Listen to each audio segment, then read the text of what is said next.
Boa tarde a todos, boa tarde a todas. Sejam muito bem-vindos ao canal da The Philosophers DAO, uma organização autônoma e descentralizada dentro da blockchain da NIR. O meu nome é Juliano do Carmo, eu sou professor de filosofia do Departamento de Filosofia da Universidade Federal de Pelotas e hoje, né, eu tenho a alegria de receber para finalizar o nosso ciclo de seminários de junho, a professora Adriane Mebis, que já atuou e atua no nosso curso de especialização em ensino de filosofia, atuou como professora de filosofia por muitos anos na Universidade Católica de Pelotas, possui doutorado em filosofia, doutorado em educação, né? Apesar da pouca idade, né, tem muitos, já tem uma longa jornada acadêmica. E a professora Adriane Mebs hoje, então, vai falar sobre redes sociais e o retorno à caverna, né? Então, uma espécie de analogia, né, à alegoria da caverna de Platão. Antes de passar a palavra à professora Adriane Mebs, eu gostaria de agradecer à Incubadora DAO, nossa parceira nesse projeto, e também à Fundação NIR, né, por estar apoiando o projeto, né, financiando este projeto. Então, sem mais delongas, vou passar a palavra, então, à professora Adriane Mebs, e qualquer coisa, né, no finalzinho da nossa interação, a gente então faz abre para perguntas, enfim. Então fiquem à vontade. Fiquem à vontade. Muito obrigado, Adriane, por ter aceitado o nosso convite. Obrigada, Juliano. Obrigado, pessoal. Então, é um prazer estar aqui com vocês, né? O Juliano já me apresentou, eu faço parte do curso de especialização, né, em ensino de filosofia da Universidade Federal de Pelotas, né? Contribuo com o curso e hoje eu estou, vamos dizer assim, atuando em outra área, né? E trouxe uma reflexão tentando unir essas duas áreas, então, né?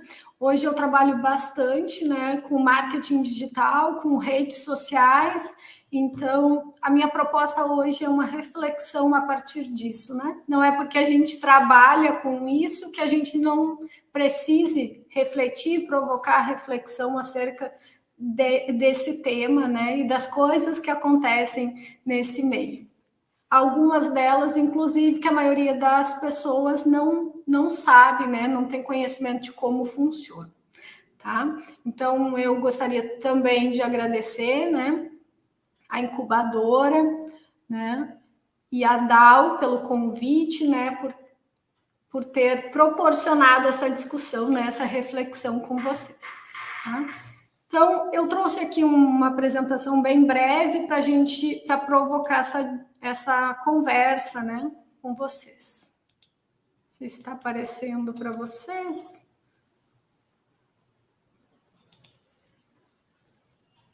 Deixa eu ver aqui. Isso.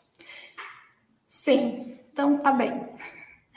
Bom, antes de começar, né, a apresentação em si, né, fazer uma breve reflexão acerca desse universo, né, que são as redes sociais, né, e o quanto a gente está imerso nessas redes sociais cotidianamente e às vezes muito mais do que a gente percebe, do que a gente se dá conta, né, e também às vezes sem ter uma criticidade acerca disso, né? Eu não estou aqui fazendo nenhuma apologia contra as redes sociais, não é isso, né? Mas pelo contrário, eu acho que elas têm inúmeras vantagens, né?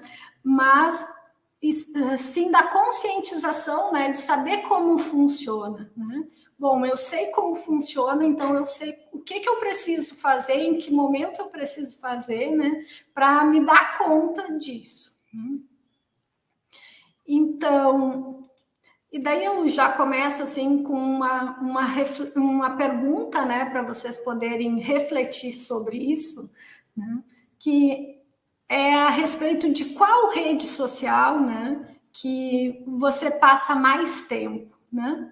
A gente tem aí algumas, e eu escolhi falar de 3, né? A gente tem outras, poderia trazer outras redes aqui que talvez não sejam tão populares, né? Mas a gente tem aí a gente tem o Facebook, o Instagram e o YouTube, são os 3 as 3 redes sociais que eu vou falar aqui, até porque o meu foco também é voltado para a questão de conteúdo, né? E o consumo de conteúdo, ele está muito centralizado nessas 3 redes sociais. A gente tem aí a gente tem um público bastante forte, né? Um público grande acessando o TikTok, a gente tem um público grande acessando também o LinkedIn, né?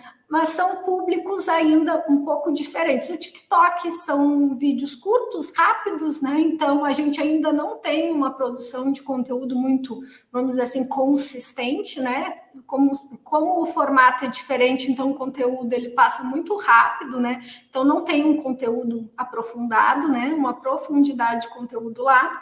Já nessas outras 3 plataformas, vamos dizer assim, nessas 3 redes sociais, a gente tem a possibilidade de um conteúdo mais aprofundado e geralmente as pessoas que produzem conteúdo nessas redes produzem conteúdos, né, rápidos, mas também conteúdos maiores e mais aprofundados, né?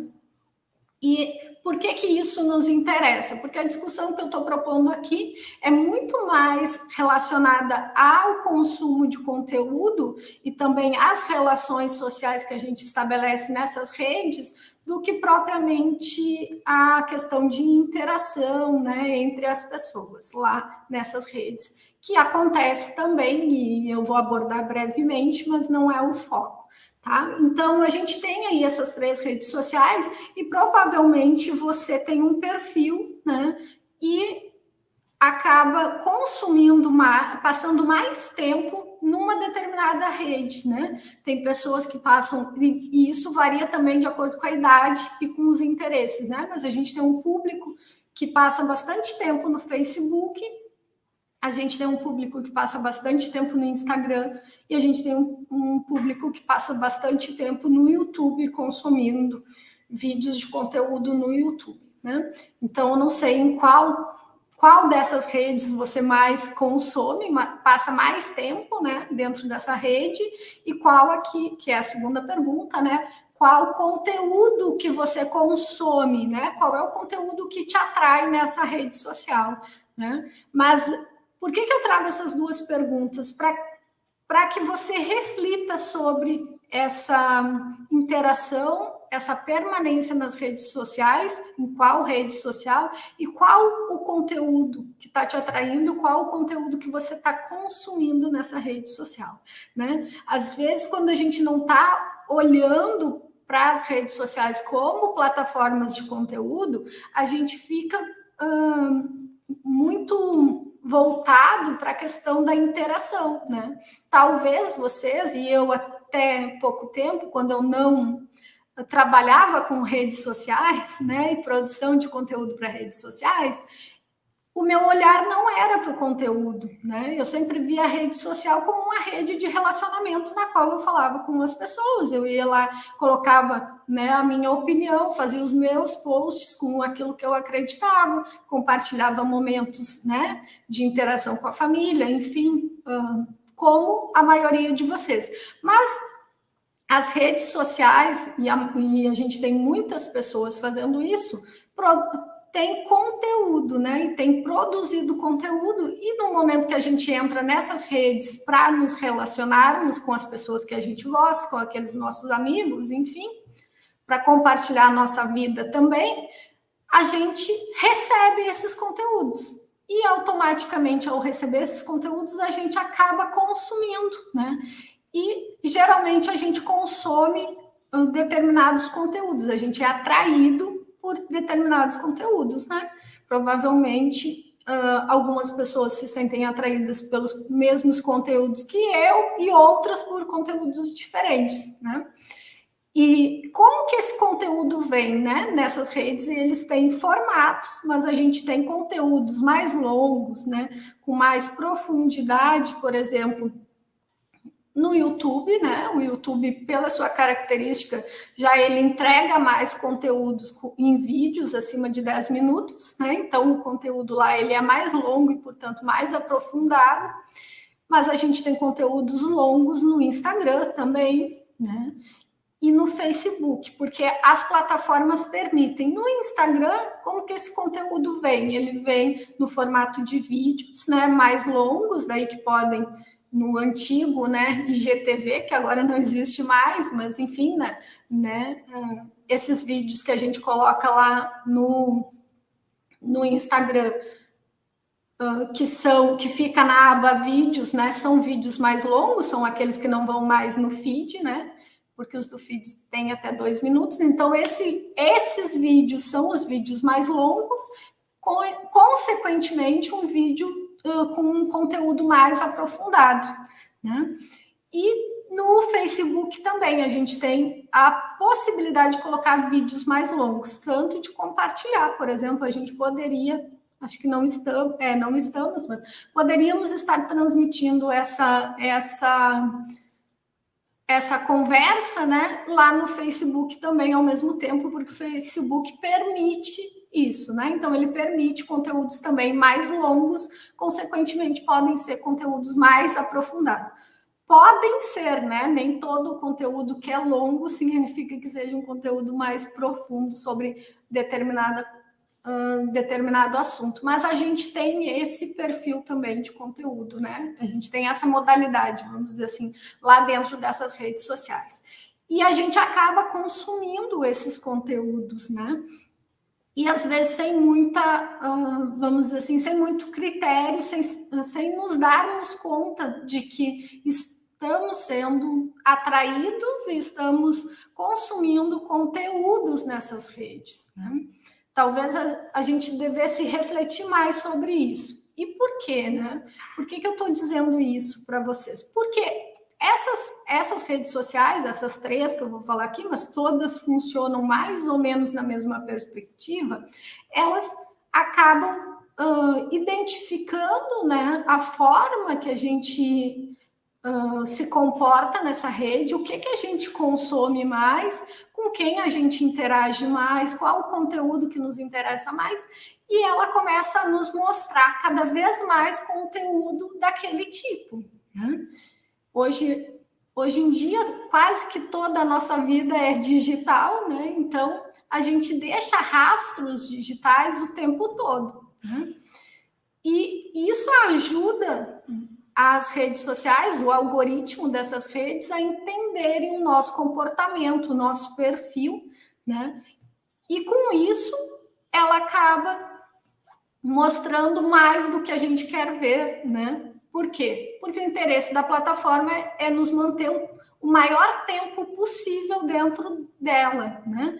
Então, se eu gosto, sei lá, se eu gosto de ver gatinho no Instagram, né? O Instagram vai começar a me mostrar cada vez mais gatinhos, né? Se eu gosto de ver bebê, né?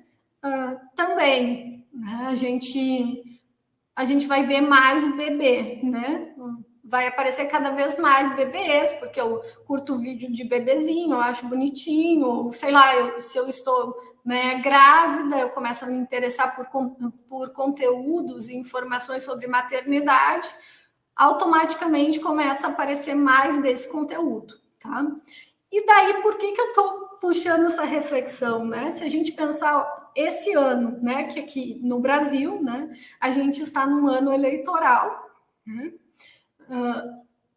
Provavelmente agora, a partir de julho, né? Porque já começa a campanha oficialmente, né? As campanhas eleitorais, a gente vai começar a consumir mais, né? E vai aparecer mais para a gente conteúdos políticos, né?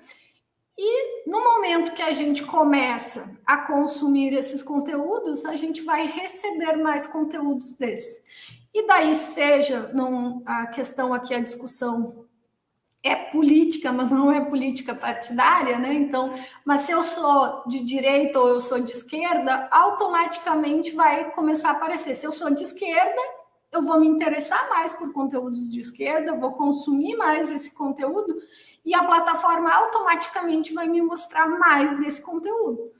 Se eu sou de direita, a mesma coisa, né? Então acaba que eu acabo consumindo mais conteúdo e consumindo só aquilo que me interessa, né? Por quê? Porque se a plataforma, o algoritmo entende, né, que se ele me mostrar um conteúdo que não me interessa, o que eu vou fazer? Eu vou passar aquele conteúdo, eu não vou ficar tanto tempo na plataforma. Então, ele sempre vai me mostrar o que eu quero consumir, tá? Então, qual que é a questão, né, nesse caso? Qual é o ponto, né? É que eu preciso entender o comportamento dessas plataformas para que eu possa também entender e avaliar o meu comportamento, né? E ter a clareza de que se eu quero consumir outro conteúdo ou ficar informada, né, sobre outras coisas, as redes sociais não são, né? Daqui a pouco o único local que eu tenho que buscar essas informações, né, e esse conteúdo. Embora a gente tenha conteúdos lá dentro muito bons, né? Independente da área, se nós buscarmos em qualquer uma dessas plataformas, a gente vai encontrar bons conteúdos, né?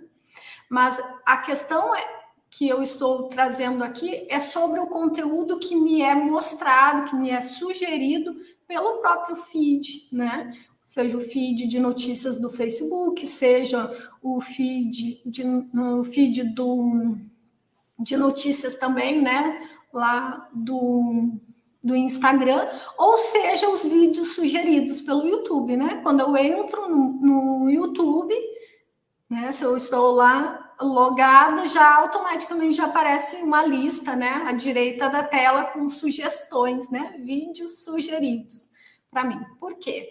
Porque eu tenho um perfil digital e o algoritmo ele já me mostra os conteúdos que eu estou interessada, que eu estou buscando, né?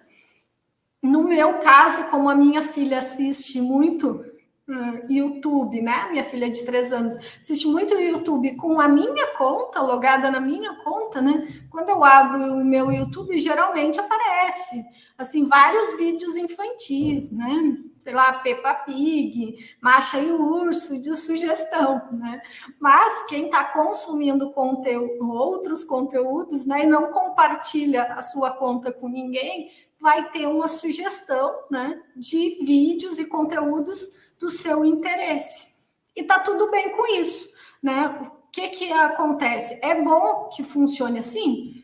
É porque a gente vai consumir coisas que a gente está realmente interessado, né? O único problema é que a gente acaba, às vezes, ficando com, né, algumas pessoas que não trazem isso para a sua reflexão, né, não refletem sobre isso e sobre esses comportamentos, acabam ficando limitadas àquilo que é mostrado pelo algoritmo, né? E, consequentemente, aquilo que gostam de consumir, que cada vez consomem mais, né? A gente viu há pouco tempo, né, em outro momento de eleição, a propagação das fake news, né? E por que isso acontece? Porque a gente está ali, né, imerso nessa rede social e recebendo cada vez mais, e a gente não sai dali, né? Como eu costumo dizer, a gente não sai da nossa bolha para ver outros conteúdos, né? A gente às vezes esquece, né? E isso é natural, tá? Hoje mesmo o Juliano me disse, eu compartilhei no Facebook o convite e tal, e as pessoas comentaram, eu vi que as pessoas comentaram, eu não vi. E eu trabalho quase que aí, sei lá, 20 horas por dia no Facebook, com o meu Facebook aberto. Só que por que eu não vi? Porque eu não consumo. Eu não estou consumindo esse tipo de conteúdo, né? Eu não estou interagindo lá pelo Facebook com o Juliano, eu não estou toda hora olhando, ou enfim, né? Curtindo, salvando, comentando o que o Juliano compartilha, né? Até porque quando eu entro lá, eu estou trabalhando, eu não estou interagindo. Então, o Facebook, ele não me mostra. né? E pode ter, com certeza, aconteceu com você sobre outras coisas, né? Às vezes até alguma coisa que está sendo amplamente discutida, comentada, né? Nas redes sociais, inclusive, e não aparece para você, né? Já deve ter acontecido de alguém falar algo para vocês. Ah, mas está todo mundo na rede social comentando e você não sabia, você não viu, né? Por quê? Porque você não está interagindo com aquele tipo de conteúdo, tá? Porque como que funciona, né? Brevemente, só para explicar para vocês, né? Isso tudo funciona a partir do algoritmo, né? Então, do Instagram, né? O algoritmo agora de 2022 no Instagram, porque isso também está mudando o tempo todo, né? Ele está tentando mostrar, né? Para você, né? No seu feed, né? As pessoas que você conhece e se importa, né? Então, ele vai usar métricas simples, como interações, o tempo gasto nos perfis de outras pessoas, para te mostrar nos stories, né? Para te mostrar conteúdo dessas pessoas, tá? Então, funciona assim, note, né? Eu até coloquei ali, note que as contas que você mais interage são aquelas que mais aparecem para você. Então, aquelas pessoas com as quais você mais interage são as que são mostradas na sua rede social, né? Então, por exemplo, como eu dei o exemplo, né, do Juliano, então, como o Juliano e eu interagimos mais por outra, né, por outro aplicativo, que, por exemplo, é o.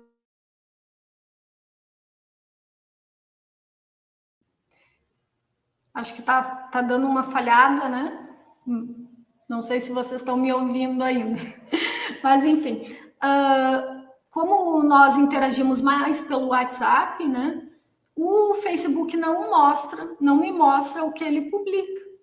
Tá? Então, só para vocês terem um exemplo. Aqui eu estou falando do Instagram, né? Mas no Facebook também o algoritmo funciona da mesma forma, né? O ano passado, o próprio Facebook revelou, né, como que funcionava o algoritmo dele, porque estava todo mundo perguntando e questionando, enfim, isso foi muito questionado. Na época lá das eleições, enfim, por causa da questão das fake news, né? Mas também durante a pandemia, tá?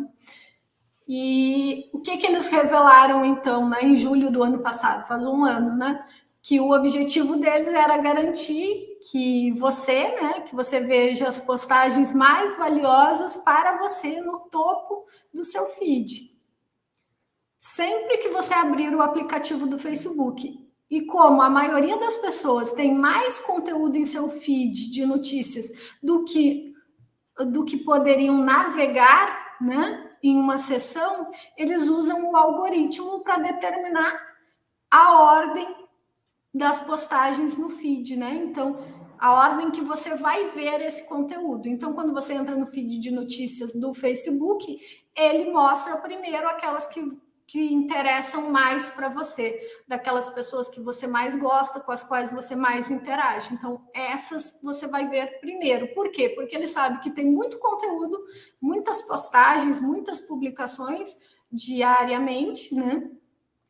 E então, quando você entra numa sessão, você não vai conseguir consumir tudo isso dos seus amigos, das pessoas que você interage. Então, ele coloca daquelas que você mais interage primeiro, né? Para garantir que aquelas você vai ver. Porque também, se você entrar lá e não ver das pessoas que você mais interage, das pessoas que você mais gosta, não tem por que entrar na rede social, né? Então, ele quer garantir não só que você consuma o conteúdo, mas que você retorne numa próxima sessão. Então, essa é a forma de que o algoritmo, né, trabalha e que ele é pensado. E daí no YouTube, né, eu trouxe aqui também, o algoritmo do YouTube, ele considera as métricas como número de visualizações, tempo de visualização, satisfação do usuário, né? Então, se deu o clique lá, se gostou ou não gostou, pode ver que a maioria das pessoas que produz vídeos e conteúdos no YouTube pede, né, para dar o like, inclusive, né, se vocês ainda não deram o like, deem o like nessa palestra, né? se inscrevam no canal também, né? Então, sempre que vocês consomem conteúdo no YouTube, vocês vão ver as pessoas que produzem esses conteúdos dando esses recados, né? Se inscreva no canal, dê um like no conteúdo, né? Dê um like nesse vídeo, deixe um comentário. Por quê? Porque as métricas do YouTube funcionam desta forma. É isso que eles vão considerar, tá? É isso que o algoritmo do YouTube considera para ver a relevância de um vídeo ou não, tá?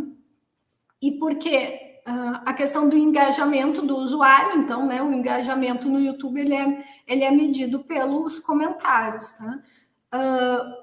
Para oferecer uma experiência personalizada e ajustada às preferências de cada pessoa. Então, se você está consumindo um conteúdo, deu um like, se inscreveu no canal, toda vez que esse canal publicar um novo conteúdo ou entrar, né, ao vivo, ele vai mostrar para você. E se você ativar as notificações, né? Quem ainda não ativou, por favor, ative as suas notificações aqui no canal. Você vai ser avisado toda vez que começar um vídeo ao vivo, né? Então, por que é importante entender isso, né? Não só para ter uma experiência melhor, né? Mas para saber que o tempo todo a gente está sendo condicionado, né, no consumo desses conteúdos. É a partir das nossas preferências, daquilo que é sim, mas qual é o cuidado que a gente tem que ter, né? Que a gente fica muito condicionado, né? Aquilo que a gente está consumindo naquele momento, né?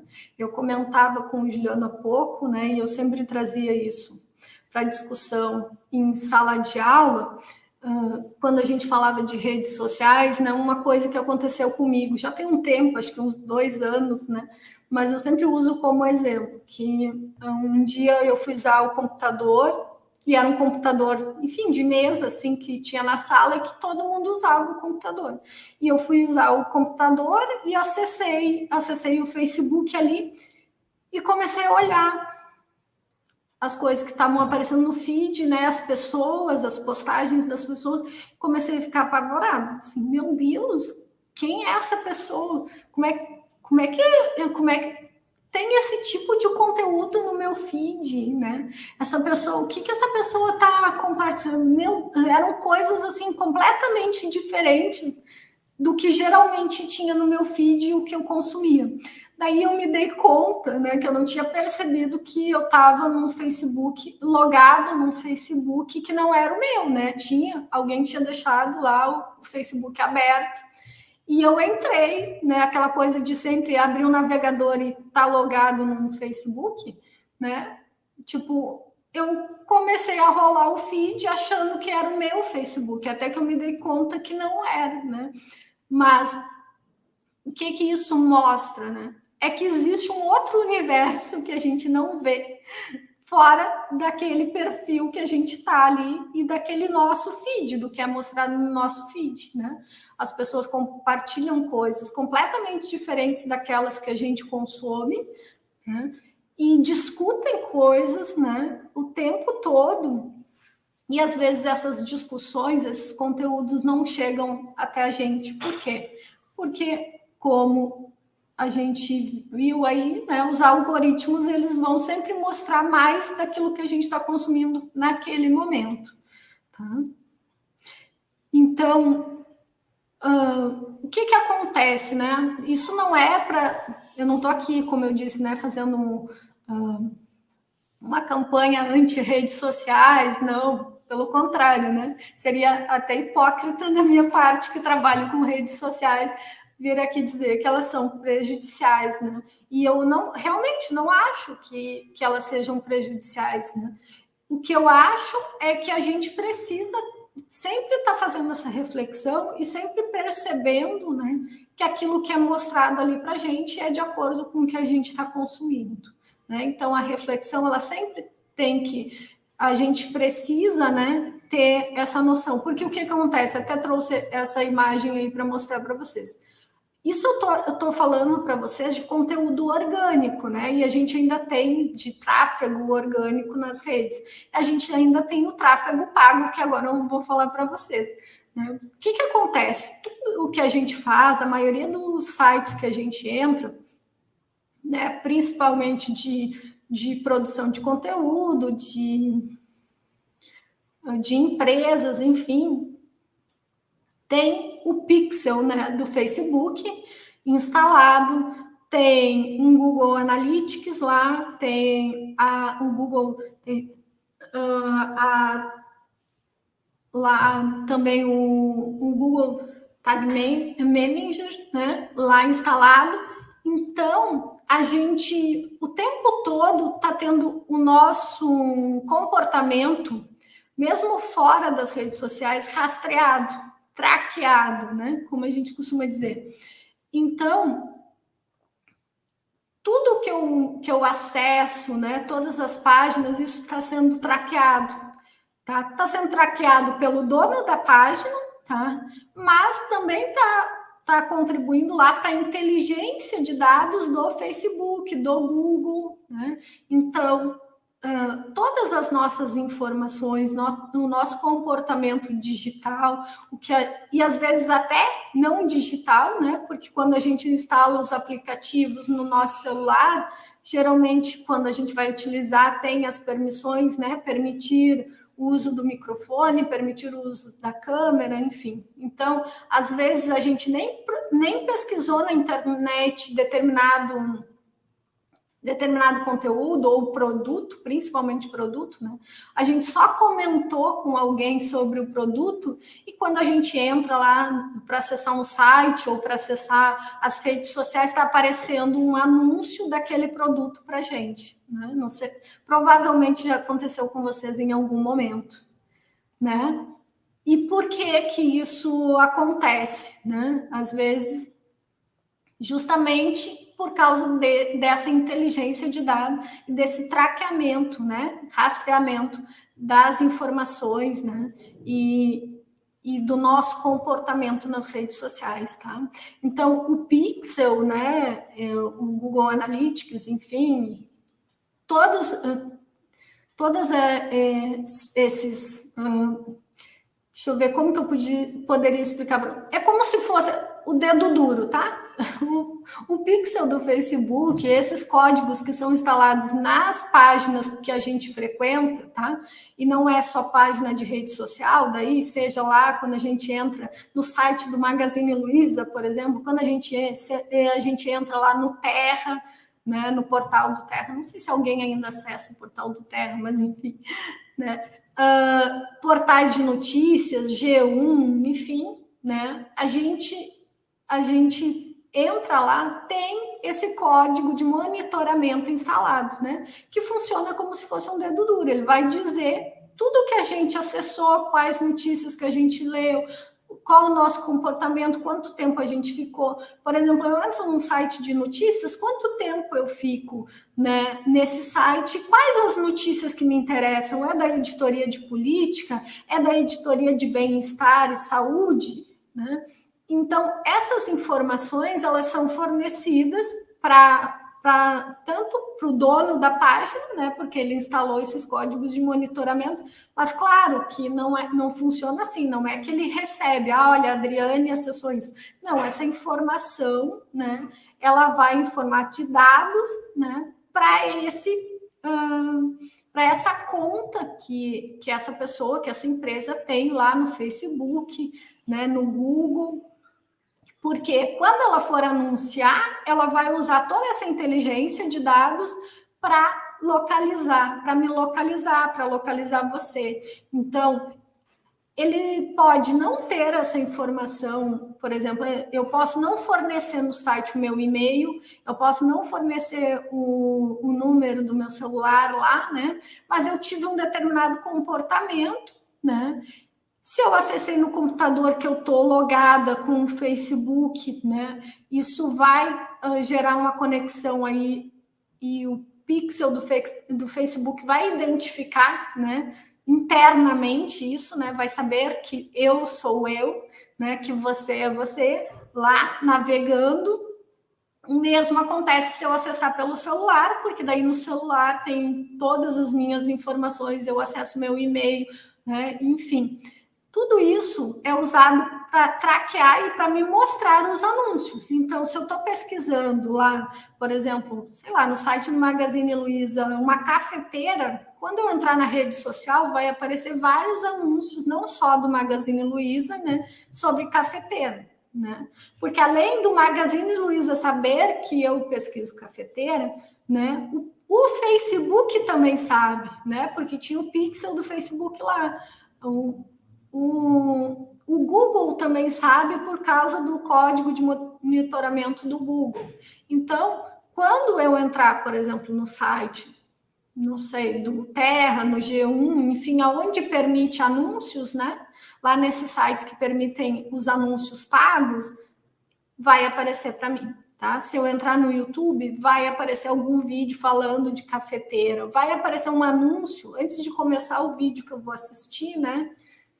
Vai aparecer lá aqueles vídeos de propaganda, né? Os criativos que a gente chama, né? Vai aparecer antes do meu vídeo iniciado, o vídeo que eu quero assistir, né? Eu vou assistir, sei lá, um vídeo de filosofia, né? O vídeo aqui de uma palestra que foi transmitida aqui. Eu clico lá para assistir o vídeo, antes de começar o vídeo vem um anúncio, né? Esse anúncio vai ser de algo do meu interesse. Por quê? Né? Pelo menos o tema, né, o assunto está relacionado ao meu interesse.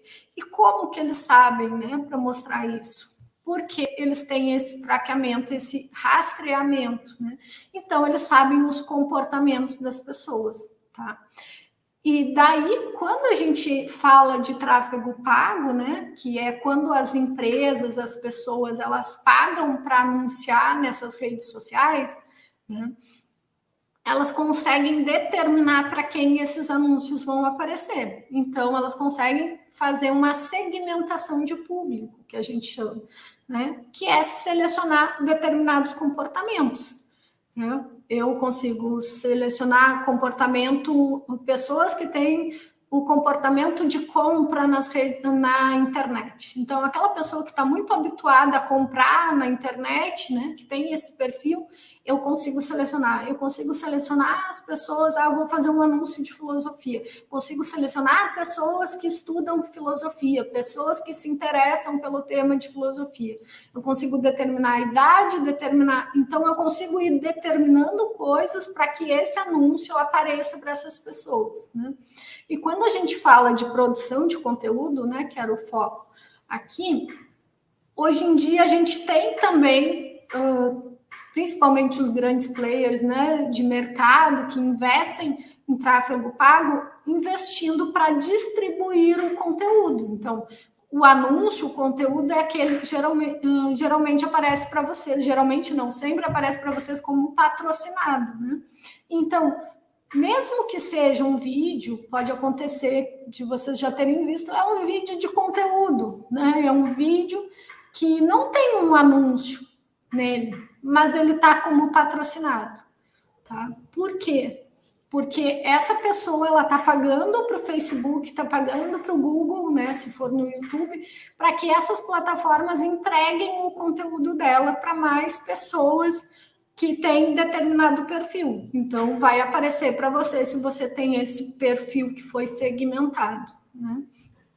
Isso acontece também com, por exemplo, conteúdo de universidades, né, de faculdades, agora que a gente tem, né, muito forte na área da educação, empresas, né, investindo, né, comprando, adquirindo universidades, faculdades, enfim, né? E essas empresas, elas vão o quê? Produzir conteúdos, mas elas vão pagar para que esses conteúdos cheguem até você. Porque existe duas formas de um determinado conteúdo chegar até você, né? Uma é o tráfego orgânico e a outra é o tráfego pago. Então, mesmo que seja no orgânico, né, no Google, lá Vamos supor que eu tenho um blog e escrevo para um blog, e eu não pago para anunciar esse blog para ninguém, né? Mas ainda assim tem estratégias que, se eu tiver conhecimento, eu posso utilizar para que o meu blog, aquele meu texto do blog, ele ranqueie melhor no Google. Então, quando você pesquisar lá filosofia, e o meu blog é de filosofia, depende, se eu utilizei essa inteligência, né, para produzir esse texto, né, que é o SEO, que a gente chama, o meu texto do blog ele vai ranquear mais acima, né, os primeiros, entre os primeiros na busca no Google, né, na sua busca no Google. Então, por quê? O Google ele mostra ali na sua pesquisa os 4, 5 primeiros são os que são mais, de novo, as métricas de engajamento, os que são mais acessados, os que as pessoas permanecem mais tempo, né? Os que são mais relevantes. Então, como que ele avalia a relevância, se o conteúdo é bom ou não? Se a pessoa que acessou fica muito tempo naquela página, naquele site, naquele blog. Então, é isso que vai fazer, mostrar, ele ranquear mais, né? E aparecer em primeiro, ou em segundo, em terceiro para você. E daí o próprio Google tem essa métrica, né? Que geralmente as pessoas acessam os 5 primeiros. Né? Então, se elas acessam os 5 primeiros resultados, os 5 primeiros que aparecem ali são os que mais ranqueiam, ou seja, que as pessoas mais acessam e permanecem mais tempo neles. Né? E automaticamente, como são os que as pessoas mais acessam, que aparecem primeiro, né? Eles continuam geralmente sendo os mais acessados, porque são os mostrados mais em cima. Né? Isso, segundo as próprias informações e relatórios do Google, né? Que as pessoas elas não rolam a página, os resultados até o final, então elas acabam geralmente acessando os 5 primeiros, né? Algumas pessoas vão rolar um pouco mais, tá? Lá os resultados, né? E ver aqueles resultados que estão mais abaixo, né, na sua pesquisa.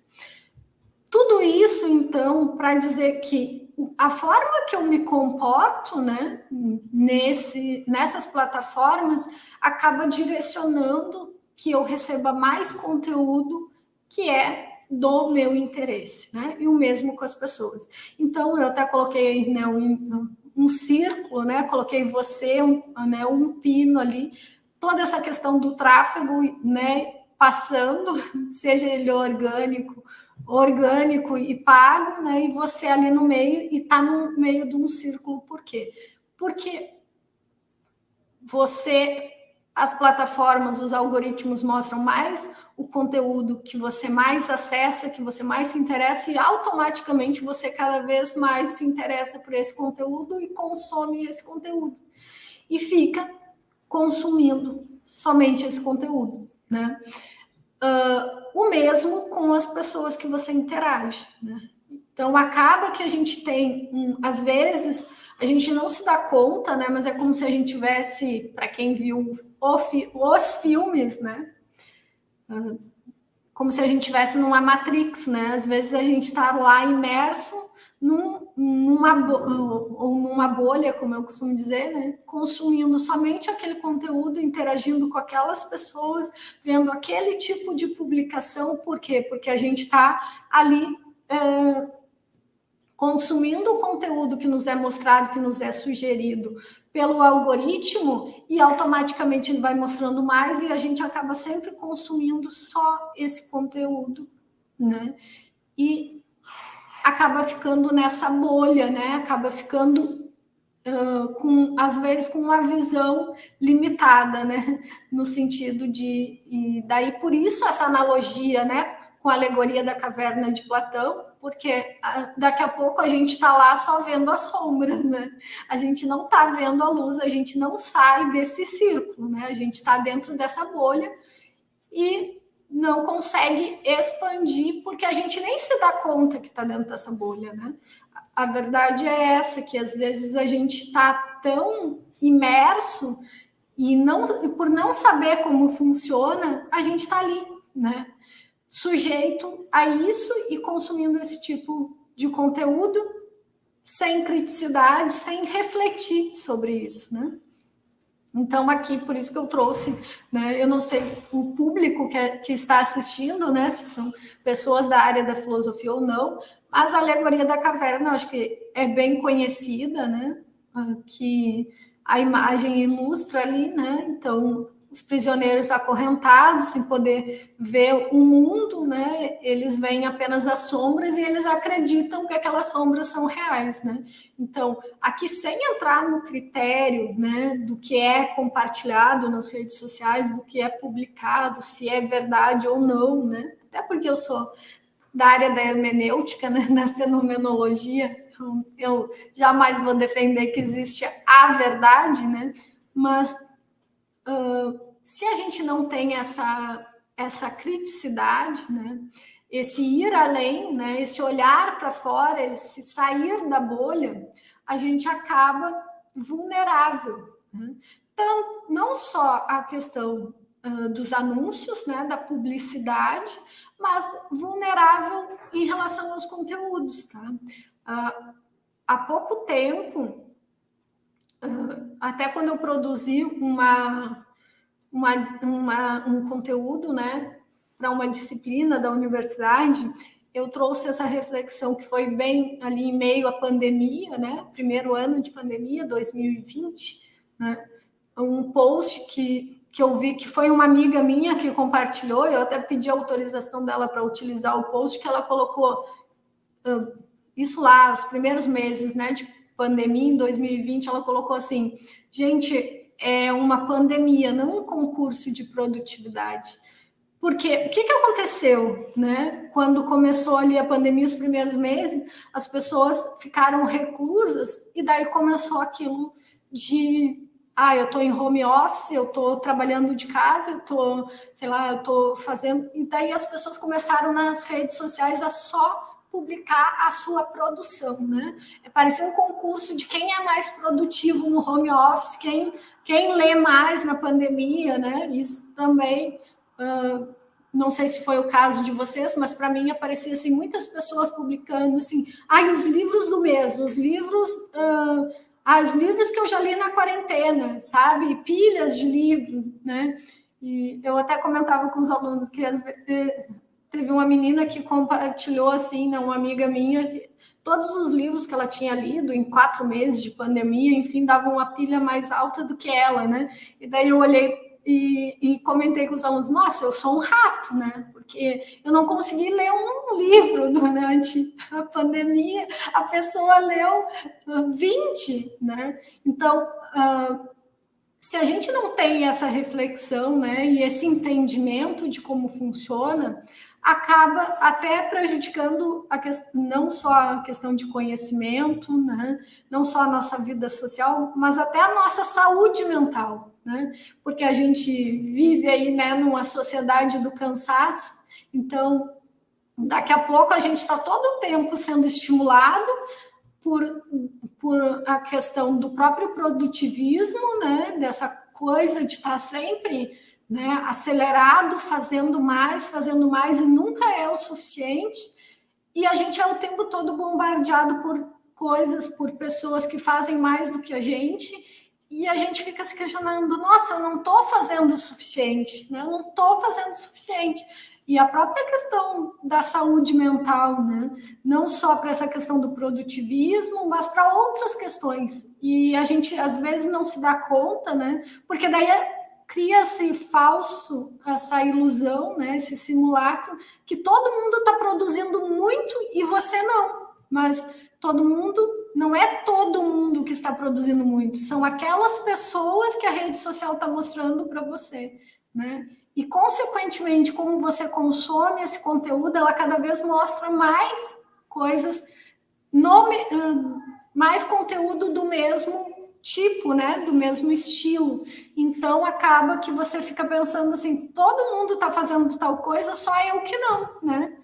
E isso acaba prejudicando, inclusive, a saúde mental, né? Então, eu vou deixar uns minutinhos aí para a gente conversar, né? Acho que o Juliano vai voltar aí para a gente bater um papo e falar algumas coisas sobre o tema, mas daí a reflexão não é que a gente precisa abolir as redes sociais da nossa vida, nem deixar, né, de consumir os conteúdos das redes sociais, mas que a gente tem que furar a bolha, a gente precisa saber, né, que é dessa forma que funciona e como que a gente fura a bolha, né, como que a gente não se afeta por causa disso, tá bem? Era isso, então, obrigada. Eu que agradeço, Adriane, pela palestra. É um tema bastante importante, né? Porque a gente está sempre consumindo esses conteúdos, né? Isso é um pouco diferente acho que eu posso até tirar o slide, Pode talvez tirar, agora. né?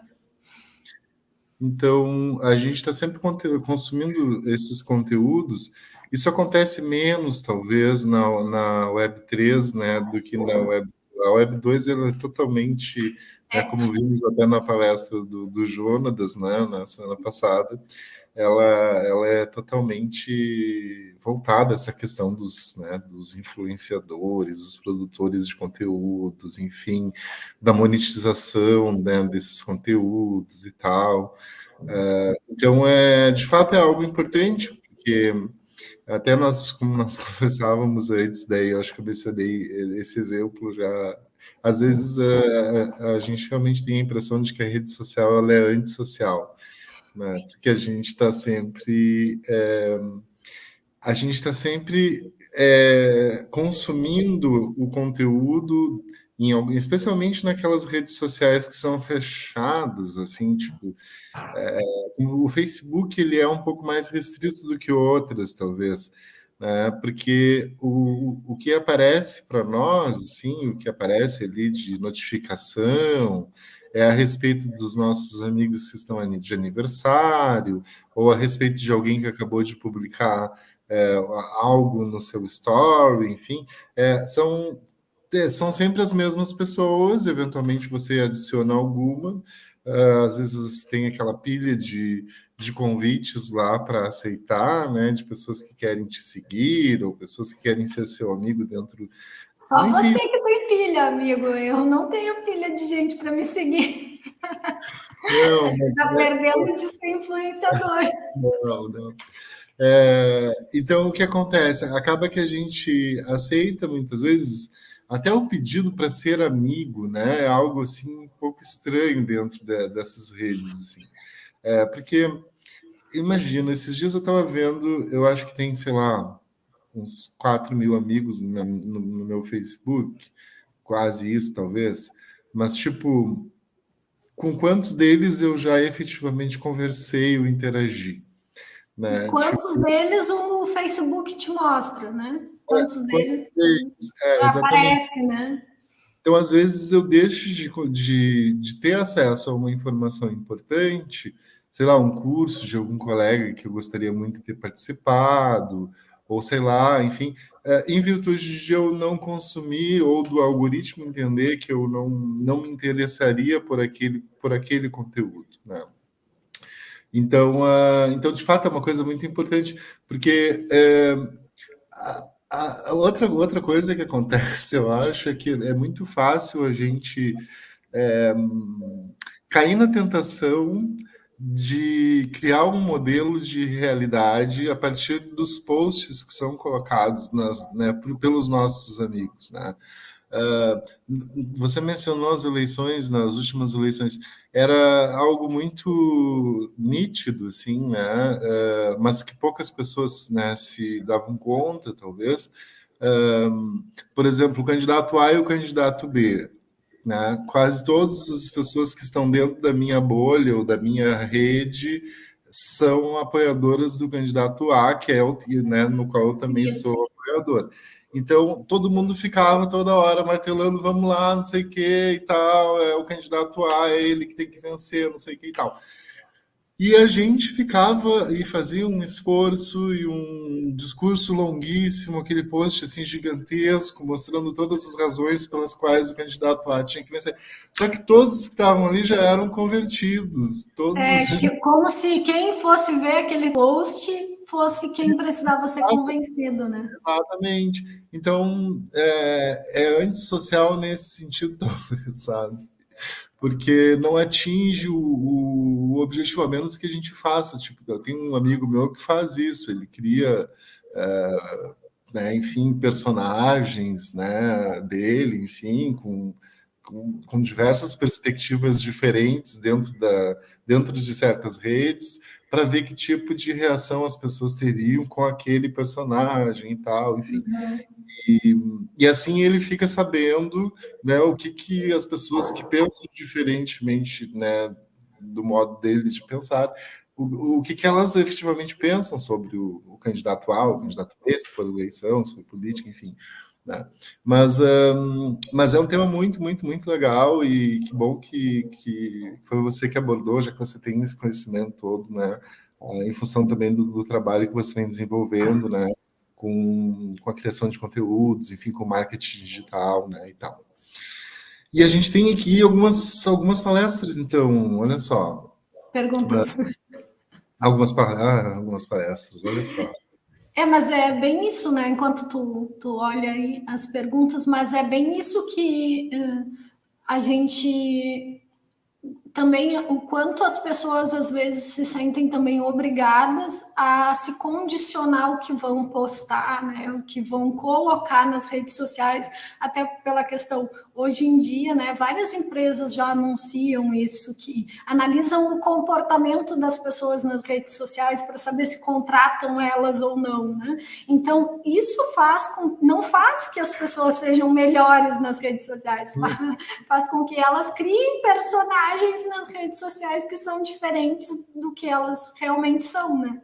Então, daí vem uma outra discussão, né, do quão real aquilo que é postado nas redes sociais né, o quanto aquilo reflete o que realmente a pessoa é e tal. Mas daí também não é só na rede social, né? Eu sempre falo, por exemplo, se a gente olhar o Lattes, né? Ninguém coloca lá, o artigo publicado, esse foi publicado, quantos foram rejeitados? Quantos tiveram, né? Quais as correções? Quantas correções teve, né? A gente coloca só o que deu certo, o que tá bom, né? Então, tipo, o quão isso realmente serve para avaliar algo ou alguém, né? A produção de alguém, né? Porque daqui a pouco eu tenho, sei lá, 5 publicados, mas eu tenho 20 engavetados ou 10 que não foram publicados, né? Então, e a mesma coisa na rede social, né? Ali parece que tudo, né? As pessoas acabam criando essa ideia de que ali só pode as vitórias, só pode o que deu certo, só pode, né? Eu só posso fazer uma foto, né? Sobre a pandemia se é mostrando que eu li 20 livros, 30, 40, né? E quantos que eu não li, né? Tipo, eu poderia fazer um post da minha estante, quantos eu não li, né? Só estão ali. Então, tipo, é isso, né? A gente acaba sempre no simulacro, né? Sim, certamente. E eu acho que também tem a questão dos influenciadores, enfim, é algo assim tão bizarro às vezes, né? Porque as pessoas, elas. Primeiro que eu não sei exatamente o que faz com que certas pessoas consumam certos tipos de conteúdos, né? Ou o que faz da vida de certas pessoas tão interessantes, assim, para que elas, né, possam ter, sei lá, milhares de seguidores e tal, e a briga por isso, e tem gente que compra seguidores e tal, enfim, né? Porque, claro, isso monetiza o canal, monetiza, enfim, faz com que as empresas patrocinem e tal. Tem muita gente que tenta viver disso, né? Tanto que a gente vê toda hora, bom, até nos próprios vídeos do YouTube, toda hora as pessoas, clica ali para ativar as notificações, clica no sininho, deixa. Aproveitando, gente, vocês já se inscreveram no nosso canal, já ativaram as notificações? Olha aí, viu? Mas é bizarro mesmo isso às vezes. Mas é um comportamento que as pessoas, acho que aos poucos, assim, meio que sem um direcionamento explícito, assim, elas foram meio que adotando certos tipos de comportamentos, tá? E, e é muito parecido com todas as pessoas. Tipo, as pessoas vão jantar, elas tiram fotos, elas postam, elas mostram. Se elas estiveram com uma celebridade, elas tiram foto, elas mostram, né? Ou tipo, aquela coisa de você receber dezenas, centenas de felicitações de aniversário, daí você tem que ir lá. Você fica assim, até você nem tá, às vezes, assim, muito disposto, assim, tipo, você está cheio de problemas para resolver, você tem que, aí você fica pensando, poxa, mas se eu não disser nada, você não curtir as publicações, né, o que, né, as pessoas que, né, reservaram um tempinho para isso. Tem uma outra questão, né? Isso dá uma discussão muito boa para a questão da saúde mental, que é a questão do imediatismo, né? A gente está numa sociedade do imediatismo, né? E as redes sociais, enfim, os aplicativos de comunicação, eles fortalecem, né? E, vamos dizer assim, reforçam isso e aumentam ainda mais, né? Porque você recebeu uma mensagem e visualizou, você é obrigado a automaticamente responder, porque se você não responder imediatamente, né, a pessoa do outro lado ela já fica, ela visualizou, ela não gostou, por que ela não respondeu, né? Aconteceu alguma coisa. Daqui a pouco você recebe uma outra mensagem, tipo, por que você não respondeu a minha mensagem? Por que você não respondeu o meu áudio?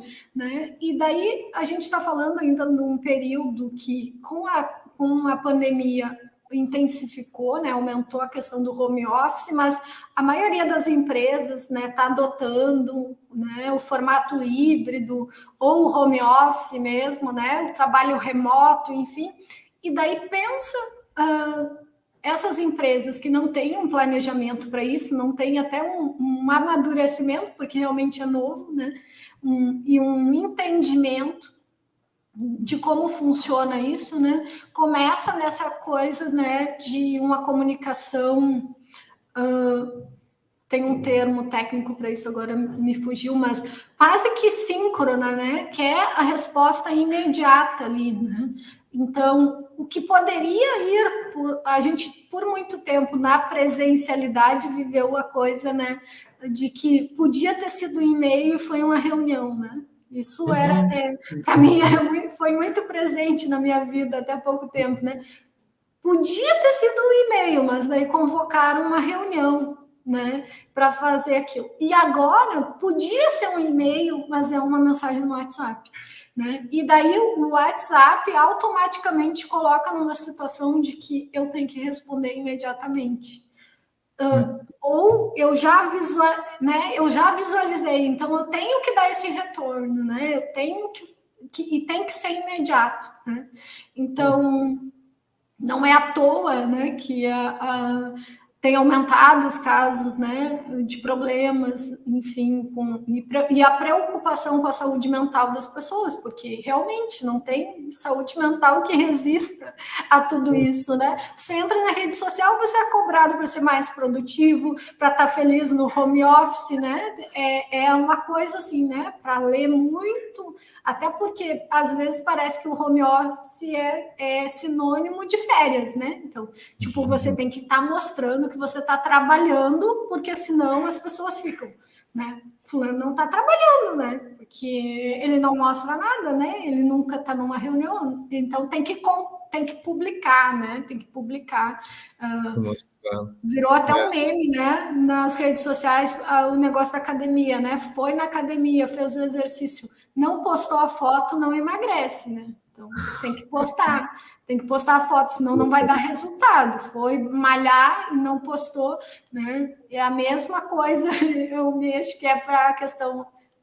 Tem várias pessoas do meio acadêmico, né, que publicam um artigo e pá, né? Publiquei. Foi aprovado.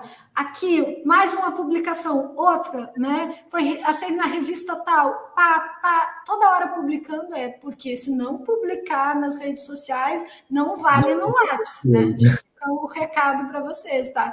Não vai pontuar nos concursos, tem que, além de publicar, tem que postar na rede social que publicou. É verdade. A gente tem aqui, Adriane, então, algumas, enfim, algumas mensagens, né, de ótima palestra, que adoraram, enfim. Obrigada, gente. Nem foi uma palestra, foi só uma conversa. O Rodrigo dizendo que está curioso para ver o trabalho da Adriane conosco na DAO, que ela sabe muito. E está dizendo também que gostaria de saber de você o que você pensa sobre os bots dentro dessas redes sociais. Bom, eu sou contrária, tá? Eu sou contrária a eles e também a qualquer tipo de automação, né? Até da forma que a gente trabalha com produção de conteúdo, enfim, isso, e nesse meio de produção de conteúdo, né? Eu, enfim, participo de várias mentorias nesse sentido, né? Com pessoas que investem muito, né? Em marketing digital, a gente fala aí de pessoas que chegam a investir 1 milhão no Facebook em tráfego, né? Então, essas pessoas também, né, têm esse entendimento, contrário a qualquer tipo de automação. Por quê? Porque as redes sociais, ainda que seja bastante falho, elas já estão tendo algumas atitudes para tentar inibir isso, né? Então, hoje em dia, por exemplo, se você fizer uma ação, você, um ser humano, de mandar a mesma mensagem igual para várias pessoas pelo direct, né, do Instagram, por exemplo, exatamente a mesma mensagem, copiar e colar, você vai ser bloqueado. Tá? Por quê? Porque o algoritmo entende que é né, um robô lá disparando a mensagem, bloqueia você. Né? Então, a mesma coisa com o WhatsApp, né? Tem automação para a gente mandar mensagens, disparos em massa, mas você corre o risco de perder o chip, perder o número, aquele número perde o número e não tem mais como recuperar, né? E então são formas que essas plataformas estão encontrando de evitar. Claro que o outro lado também encontra formas, né? Daqui a pouco, em vez de mandar uma mensagem exatamente igual, eu uso uma variável que, quando eu mando para o Juliano, aparece: Oi, Juliano. Né? E quando mando para mim, aparece: Oi, Adriane, né? Porque eu estou usando uma variável que vai automaticamente colocar o nome da pessoa. Então, como os nomes não são iguais, quando eu faço esse disparo em massa, né, acaba que as mensagens são diferentes e a plataforma não consegue identificar.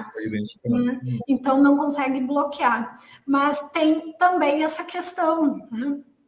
O Facebook, ele tem uma série, assim, ele é bem rigoroso para isso, né? Ele tem uma política toda que não é balela, gente. Aquilo ali, eles estão sempre vendo, né?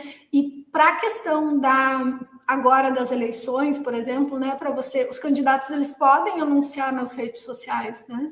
E até eu acho que isso é feito também para mais uma forma de tentar inibir essas outras vias, né? Mas tem toda uma política para que esse candidato anuncie nas redes sociais e ele tem que obedecer aqueles termos, né? Mesma coisa para anúncios, por exemplo, né? Dinheiro fácil não passa, né?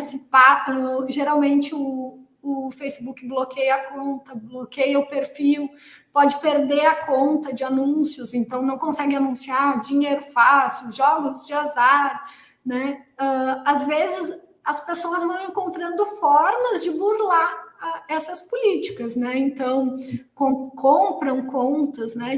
Pagam, por exemplo, eu pago o Juliano para o Juliano me emprestar o perfil e eu crio uma conta no perfil do Juliano para poder anunciar, né? E assim, contrato o Juliano e vários outros. Então, quando eu perder a conta do Juliano, eu tenho a outra. Então, o meu anúncio, ele praticamente nunca sai do ar, né? Porque ele acaba sendo... Mas o Facebook, ele, né... Porque é Facebook, WhatsApp e Instagram, né? Tudo da Meta aí, né? Então, eles têm encontrado algumas formas. O YouTube também. Então, tem um certo rigor, né? Para tentar inibir isso. Mas acho que não é suficiente. E eu tenho medo agora, nas próximas eleições, de como vai se comportar. Porque provavelmente vem, né?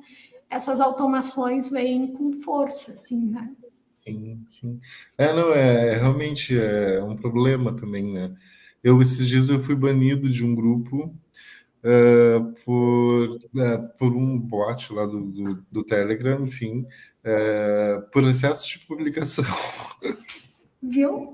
E daí por quê? Porque ele achou que você era um bot, né?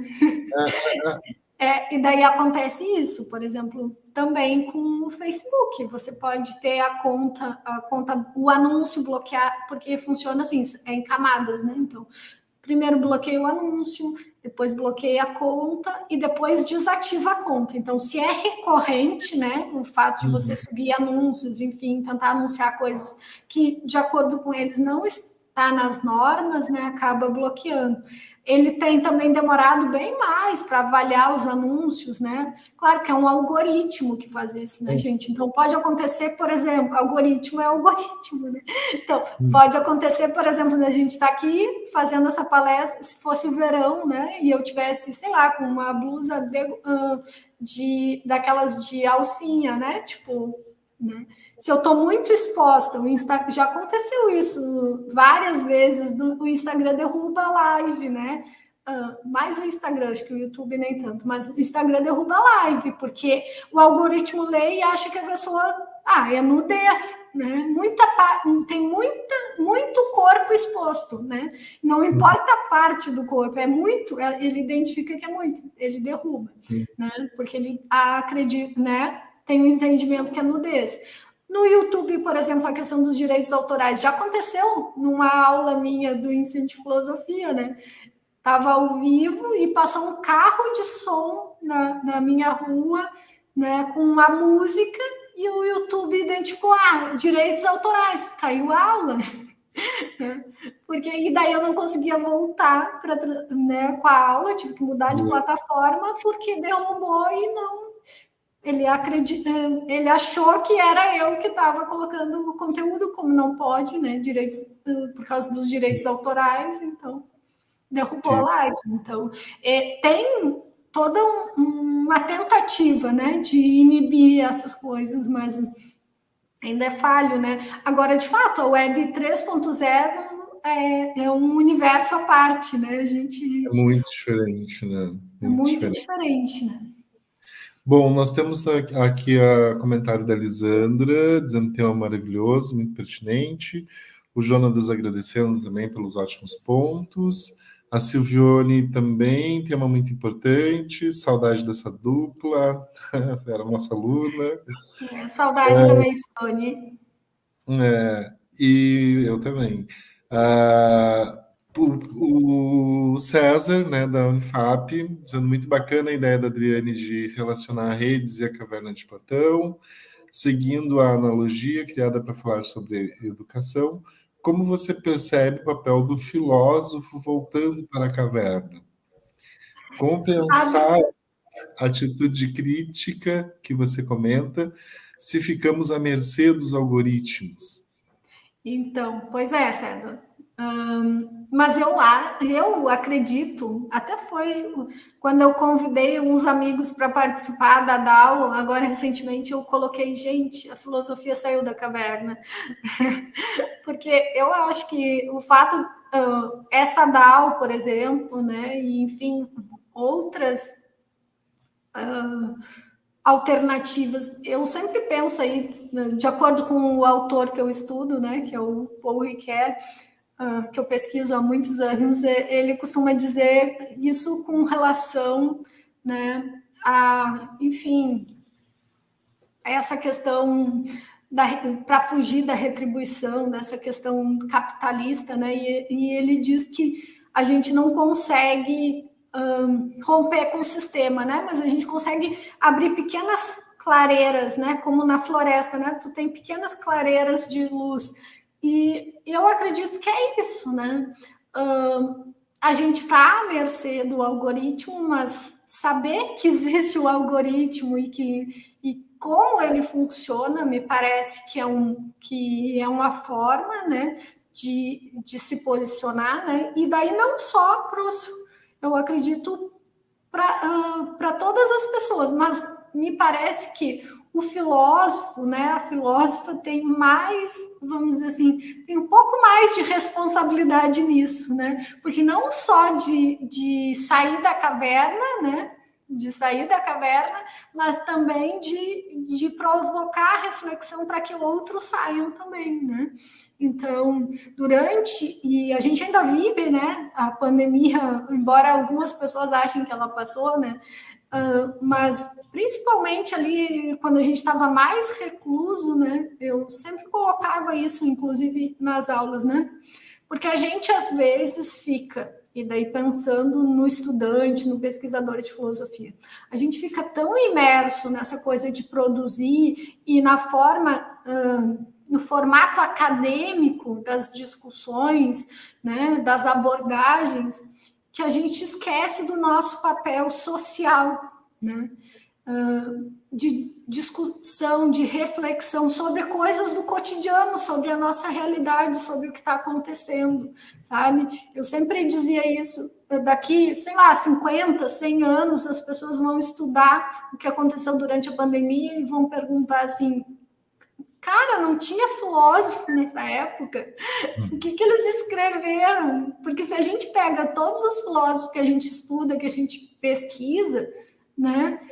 Os caras estão falando de... Parece algo muito distante da gente, mas eles estavam falando de problemas reais, do dia a dia deles, né? Estavam problematizando isso. E às vezes a gente fica imerso nesse academicismo, nessa discussão teórica, assim, e a gente não consegue discutir a nossa realidade, a gente não consegue olhar para as coisas que estão acontecendo. E eu não estou me colocando fora do grupo, não, pelo contrário. Isso que eu estou dizendo serve, inclusive, para mim. Às vezes eu fico pensando, até que ponto? Eu acredito até que quem trabalha e pesquisa enfim, produz sobre o ensino de filosofia, por exemplo, está até discutindo, né? Mas, aliás, acho que uma das áreas que mais discute temas da realidade, o que acontece no dia a dia, é quem faz pesquisas e trabalha a questão do ensino de filosofia, porque está discutindo o que está acontecendo ali, né? Tem um papel social também, né? Mas às vezes a gente fica pensando, né? Eu me questionava muito sobre isso, assim, o que é essa pesquisa que a gente está fazendo de fato contribui para a sociedade, né? A gente sabe aí que uma pesquisa científica, acadêmica, enfim, né, o objetivo dela é contribuir para a sociedade. A gente contribui para a nossa comunidade de filosofia, para quem pesquisa, ok, isso é importante também, essas pessoas fazem parte da sociedade, ok, né? Mas para Dona Maria, para o seu João que está lá, né, no bairro, o que a minha discussão, sei lá, que nem vou pegar o meu exemplo, né, sobre a mediação imperfeita em Paul Ricoeur, que foi a minha tese de doutorado da filosofia. O que isso interessa para o seu João, para a Dona Maria, né? O seu Vicente, que está lá no bairro, o que isso afeta a vida dele? Nada. Mas ele está financiando a minha pesquisa. Né? Porque se é público ou se tem bolsa, enfim, as pessoas estão financiando, né? Dinheiro público vem do contribuinte, que somos todos nós, né? Sim, e agora eu fiquei pensando também sobre essa questão da produção acadêmica, né? A gente, às vezes eu tenho a impressão de que os textos que nós publicamos, eles são depositados em alguns repositórios, como são as revistas, né? Enfim, os periódicos, enfim, e eles morrem lá dentro, ninguém acessa aqueles textos, porque desconhecem como funciona a boa parte dos editores, e em parte também em função do suporte que às vezes a universidade dá para os editores, enfim, né? Hoje em dia a gente até tem vários cursos, né, da Associação Brasileira lá dos Editores Científicos e tal. Mas invariavelmente qualquer coisa que você vai fazer, sempre eles falam sobre como você deve colocar os metadados, enfim, como você deve conseguir os indexadores para o seu periódico, enfim, para que ele possa ter visibilidade.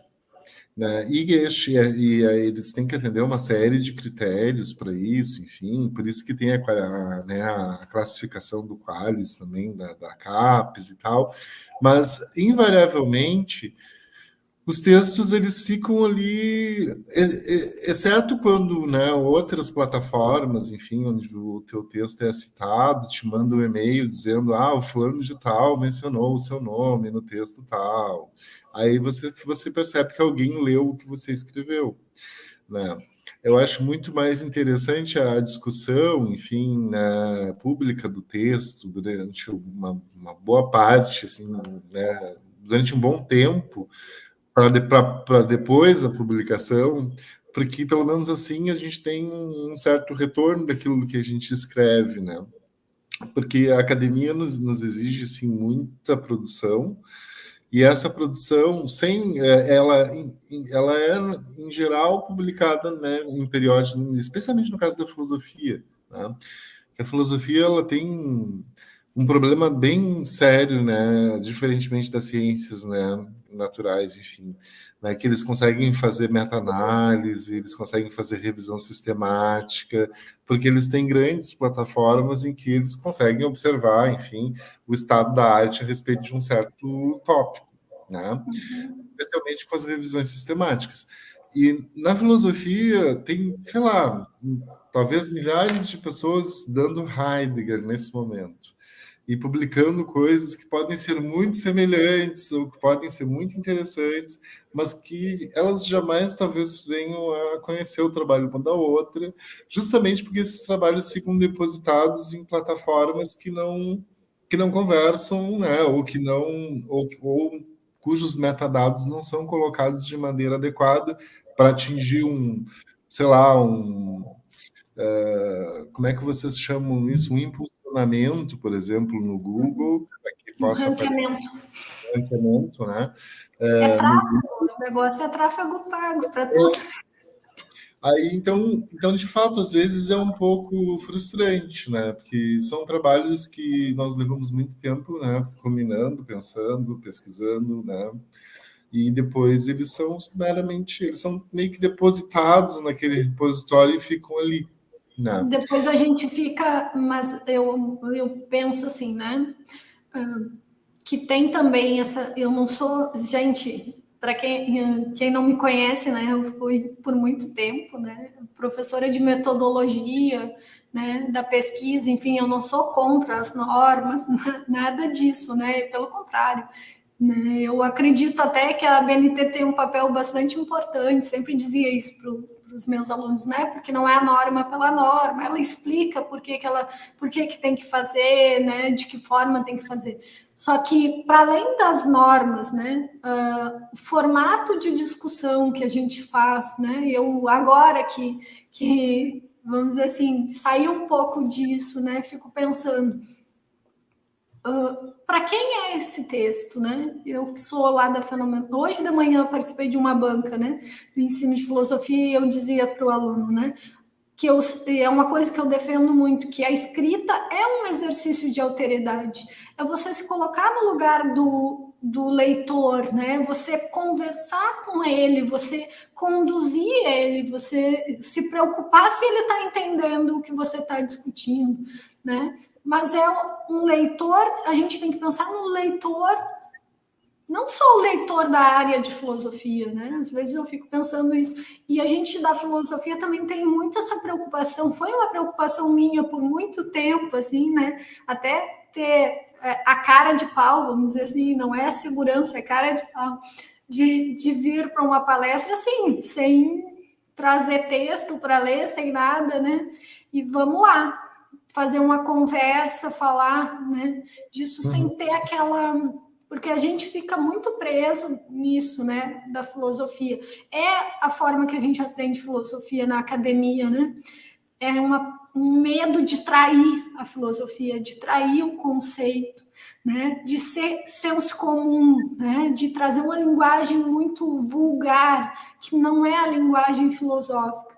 E isso nos coloca num engessamento, assim, né? Que é a coisa mais comum que existe a gente ir para um evento de filosofia e as pessoas estarem lendo o seu texto. Não tem problema nenhum nisso, eu não estou criticando quem faz isso, dependendo do evento e do que eu vou apresentar, eu também leio, né? Se eu vou trazer conceitos, citações, não tem como guardar isso na cabeça, né? Mas tem um excesso disso, me parece, né? E daí depois a gente fica triste, né? Chateado, para dizer o mínimo, quando os filósofos players aparecem, né? Que fazem sucesso nas redes sociais, daí falam filosofia, porque eu li o fulano, porque eu vi um vídeo do Beltrano, e daí para a comunidade filosófica, o cara nem filósofo não é, né? Mas o senso comum, as pessoas que não são da área da filosofia, né? Vamos dizer assim, ou de outras áreas, identificam aquela pessoa como alguém da filosofia, mas nós, muitas vezes, na nossa bolha, não identificamos, né? Porque ele não escreve de acordo com o que é a filosofia, ele não tem uma apresentação, ele trai os conceitos, ele explica, ele faz a transposição didática, ele explica de uma forma que o senso comum entende, né? Só que daí, assim, será que nós também não precisamos fazer isso? Uhum. Até que ponto a gente tem que ficar na caverna, como diz acho que foi o César, né? Na caverna, né? Só discutindo filosofia com os nossos parceiros lá, né? E sem se preocupar que os outros não estão entendendo, né? Porque me parece que fica muito isso, assim, muito uma discussão de quem é. O Hegel tem uma fala, não, o Ricoeur fala isso sobre os hegelianos, né? O Ricoeur diz que os hegelianos pretenderam ser tão mais hegelianos que o próprio Hegel um dia pretendeu, né? E que o Hegel, quando falou de história, né? Porque o Hegel fala de história, ele queria uma história só para filósofos, né? E só os filósofos entendessem aquela história, porque da forma que ele organiza e que ele apresenta a história, somente os filósofos iam entender aquela história que ele estava falando.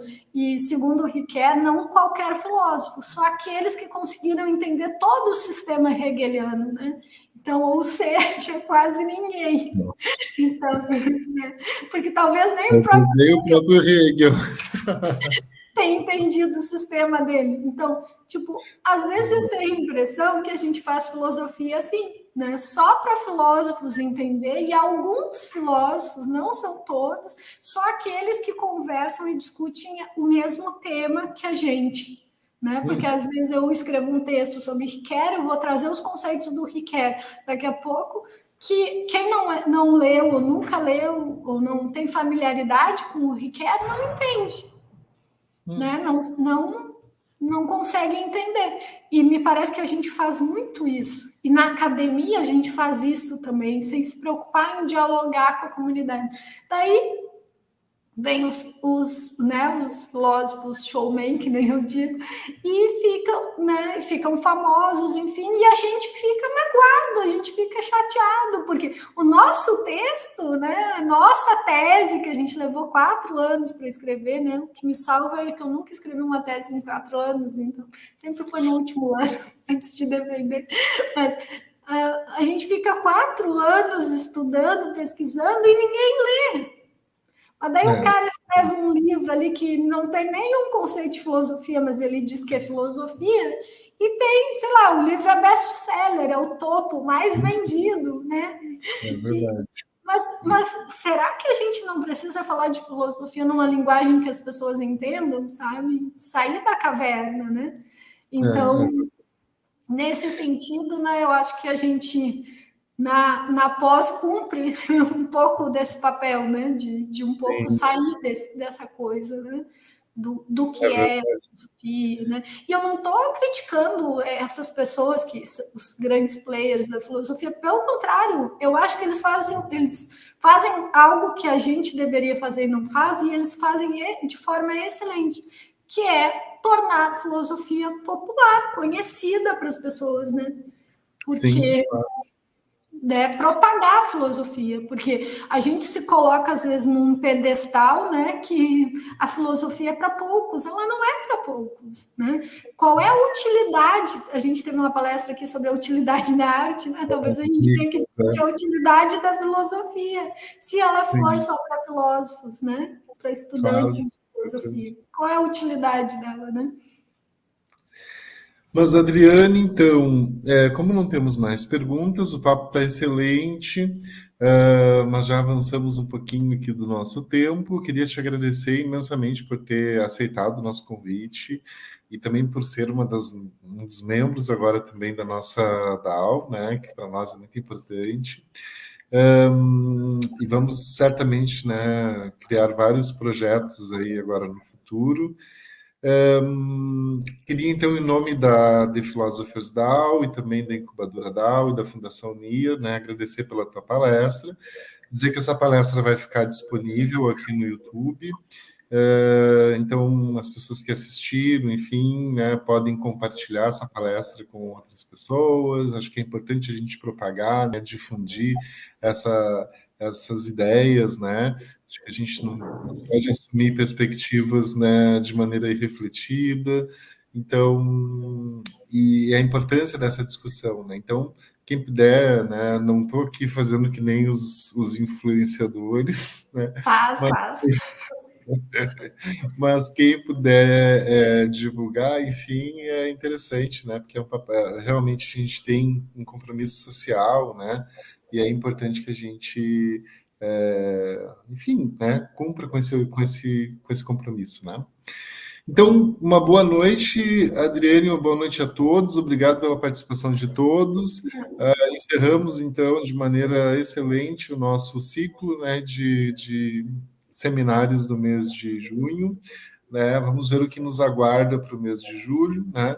E basta acompanhar o canal aqui, também o fórum da NIR, se quiserem, né?